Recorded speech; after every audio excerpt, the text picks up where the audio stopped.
You're in England. I'm in England. I cannot believe it. I kept telling Alex Goddard, everybody sounds so British here.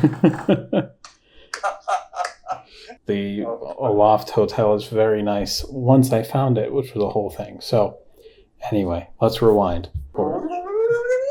Exactly. You drop me off at the airport and I'm looking out at this person loading up the bags. She's not very tall, but the plane was not much taller than her. I think it would legitimately, the plane was small.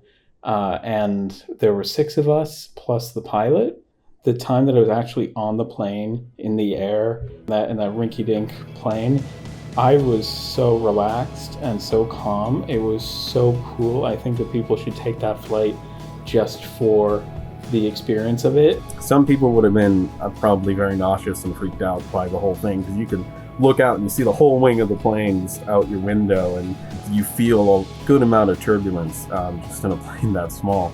But I loved it. I was really the most at peace during that whole trip. Especially today, the pilot at the end of the trip, when we landed, turned around and said, it is not normally this beautiful. What a day to fly. I mean, looking down, it was like a fall-covered carpet, and you got to see everything was so small. I mean, some of the humans were like little dots with tiny sticks stepping out, and the houses were minuscule, but you got to see this like patchwork quilt of Vermont, New Hampshire, Massachusetts in fall, and where you land is the most beautiful, the water glinting in the sunlight, and taking off and coming down were actually some of the most exciting parts. They're the most trippy parts, because once you're in the air, you're like, okay, we've done it. But you're like, wait, there's no way we're going to take off. And then you take off. And then when you touch down, you're like, how did the legs just not break out from under the plane? And feeling all the turbulence, you'd think that would be nerve-wracking. But I wasn't the least bit nauseated. I was so excited, and it was stunning.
I hung out at Boston Logan, got a Wahlburger burger, which was very tasty. I had a really hard time finding where I was supposed to be, where the next gates were, where I was checking the baggage and stuff, because I was 4 hours early just with my layover, and so I was immediately looking for my gate and looking for where I needed to be, but there was nobody to ask for information in that section of Boston, because they were apparently all elsewhere, and then they came in to set up their desks and everything. So I was just lucky to happen to be in the right line at when they arrived. So I did get my baggage checked. It was 35 pounds. And again, I was flying Air France. So they had these fancy TVs throughout. The cool thing that you could do was there was a view from the top of the tail fin of the plane looking out over the wings and the front of the plane.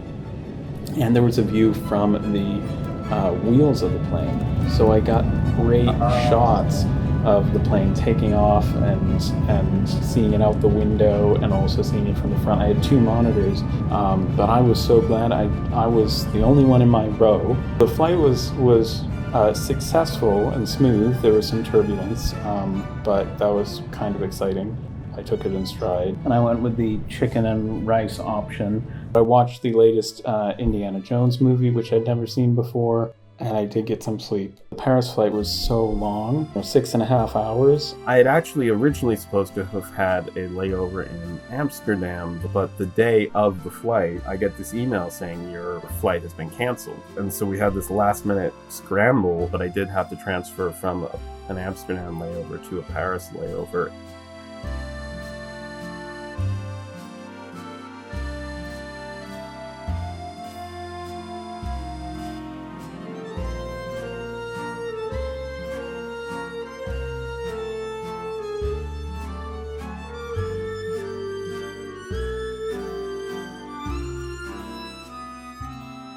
All right, I've just made it to Paris.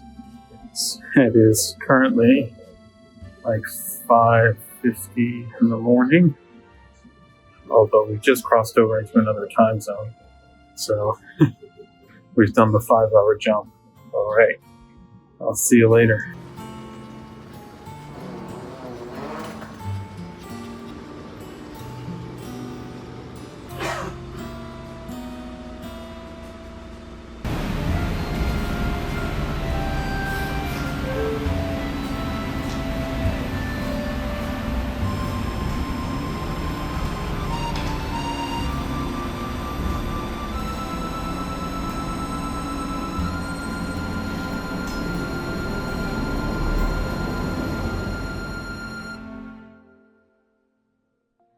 Votre masque ajusté, il vous sera possible d'aider d'autres personnes.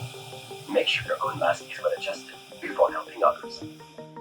I did have a connection in Paris to Manchester. The Paris flight almost didn't happen. It was all so close to the wire because I realized that I'd not been emailed a boarding pass. So I walked up and I said, hey, my name is Alex Patterson, here's my passport, I'd like to get my boarding pass. And she said, you've reserved your boarding pass under Alex Patterson. Your passport says Alexander David Patterson. And so she said, well, this is a problem. And I said, so what do we need to do to fix it?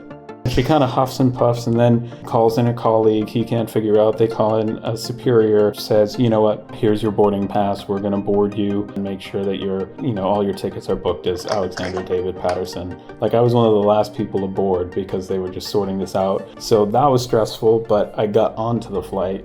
I got some of the best footage that I think I will ever get cinematically out the window on the Paris flight. There was still a sky up above with the golden sun, but it looked like this floor of clouds, and it is just stunning.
When we left Paris, at first I thought, oh my gosh, I'm going to be late. I didn't have any signal outside of the US, but then we clocked over the time zone, and instead of 9:30, it was 8:30. I actually did arrive in time. At long last, I had made it to the UK Manchester airport. And who was going to be there waiting to pick me up but my friend Alex Goddard. So I get my luggage. Thankfully, it's all there in the right spot waiting for me.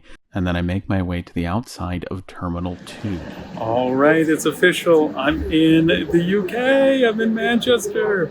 Oh my gosh. I'm just waiting on Alex Goddard. And I'm looking around and I can't see Alex. I'm in a country I've never been in before and I'm all alone.